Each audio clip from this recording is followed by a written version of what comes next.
താല്പര്യമില്ലെങ്കിലും സഹകരിക്കാതെ നിവർത്തിയില്ല. അസ്വസ്ഥത ഊർവശിയുടെ മുഖത്ത് വ്യക്തമാണല്ലോ. ബാലയ്യക്ക് വിമർശനം. ഇന്ത്യൻ ക്രിക്കറ്ററായ ഋഷഭ് പന്ത് തന്നെ കാണാൻ ഹോട്ടൽ ലോബിയിൽ മണിക്കൂറുകളോളം കാത്തു നിന്നിട്ടുണ്ടെന്ന പ്രസ്താവന നടത്തിയത് മുതലാണ് ഊർവശി റൌട്ടേലയെ തെന്നിന്ത്യ ശ്രദ്ധിച്ചു തുടങ്ങിയത്. 2022 ബോളിവുഡ് ഹംഗാമയ്ക്ക് നൽകിയ അഭിമുഖത്തിലായിരുന്നു വിവാദമായ പരാമർശം ഊർവശി നടത്തിയത്. അന്നത് വലിയ വിവാദമായിരുന്നു. എന്നാൽ ഈ സംഭവങ്ങൾക്കും വർഷങ്ങൾക്ക് മുൻപ് തന്നെ ഊർവശി ബോളിവുഡ് സിനിമയുടെ ഭാഗമാണ്. ഋഷഭ് പന്തിനെ കുറിച്ച് നടി പ്രസ്താവന നടത്തിയത് സെൽഫ് മാർക്കറ്റിംഗിന്റെ ഭാഗമായിട്ടാണ് എന്നാണ് അന്ന് സോഷ്യൽ മീഡിയ വിലയിരുത്തിയത്. ചെറുപ്പം മുതൽ മോഡലിംഗ് സ്വപ്നം കാണുന്നയാളാണ് ഊർവശി. മുതിർന്നപ്പോൾ അതിനായി ആത്മാർത്ഥമായി പരിശ്രമിച്ചു. 15-ാം വയസ്സിൽ Wills lifestyle India fashion വീക്കിന്റെ ഭാഗമായിട്ടായിരുന്നു മോഡലിംഗിലേക്ക് അരങ്ങേറിയത്.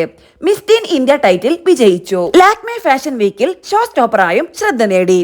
Indian princess 2011, Miss tourism world 2011, Miss Asian super model 2011 എന്നിവയുടെയും ടൈറ്റിൽ വിന്നറായി. മിസ് ടൂറിസം ക്വീൻ 2011 നേടിയ ആദ്യ ഇന്ത്യക്കാരിയും ഊർവശിയാണ്.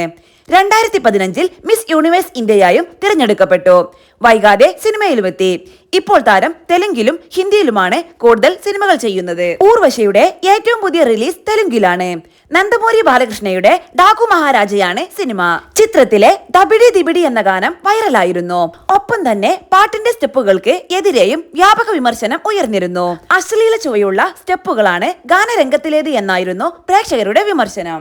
ബാലയ്യയും ഊർവശിയും തന്നെയാണ് ഗാനരംഗത്തിൽ നിറഞ്ഞു നിന്നത്.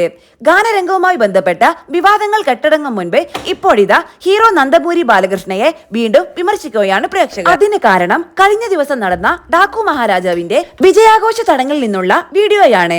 ഊർവശി തന്നെയാണ് വീഡിയോ ഇൻസ്റ്റഗ്രാമിൽ പങ്കിട്ടത്. ദബിഡി ദിബിഡി എന്ന ഗാനരംഗത്തിലെ സ്റ്റെപ്പുകൾ ആഘോഷ ചടങ്ങിനിടെ വീണ്ടും പുനഃസൃഷ്ടിക്കാൻ ശ്രമിക്കുന്ന ബാലയ്യയാണ് വീഡിയോയിലുള്ളത്.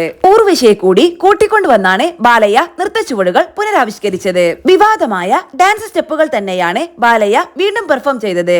ഡബിൾ മീനിംഗ് വരുന്ന സ്റ്റെപ്പുകൾ മകളുടെ പ്രായമുള്ള നടിക്കൊപ്പം ആവർത്തിച്ച് ചെയ്യുന്നതിനാണ് ബാലയ്യയെ പ്രേക്ഷകർ വിമർശിച്ചത്. മാത്രമല്ല ബാലയ്യയുടെ നിർബന്ധപ്രകാരമാണ് ഊർവശി നൃത്തം ചെയ്യുന്നതെന്നും കമന്റുകളുണ്ട്. താല്പര്യമില്ലെങ്കിലും സഹകരിക്കാതെ നിവർത്തിയില്ല. അസ്വസ്ഥത ഊർവശിയുടെ മുഖത്ത് വ്യക്തമാണല്ലോ. ഊർവശിയെ ഓർത്ത് വിഷമം തോന്നുന്നു. നടി നല്ലൊരു PR ടീമിനെ വെക്കേണ്ട സമയം അതിക്രമിച്ചിരിക്കുന്നു. നല്ല സിനിമകൾ ചെയ്യുകയും വേണം. ഓൾഡ് മാൻ യങ് ലേഡിയെ നിർബന്ധിപ്പിച്ച് ഡുയറ്റ് ചെയ്യിപ്പിക്കുന്നത് പോലെയുണ്ട്. ചപ്രി പ്രോമാക്സ് അതാണ് ബാലയ്യ.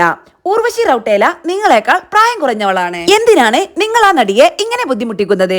ഇങ്ങനെ പെരുമാറരുത് സാർ, നിങ്ങളുടെ മകളുടെ പ്രായമല്ലേയുള്ളൂ എന്നിങ്ങനെയാണ് കമന്റുകൾ. പണം മോഹിച്ച് വയസ്സിന്റെ നായികയാവാൻ പോയാൽ ഇതായിരിക്കും ഫലമെന്നാണ് ഊർവശിക്കെതിരെ വന്ന കമന്റുകൾ. 2013 സിംഗ് സാബ് ദ ഗ്രേറ്റ് എന്ന ബോളിവുഡ് സിനിമയിലൂടെയായിരുന്നു ഊർവശിയുടെ അരങ്ങേറ്റം.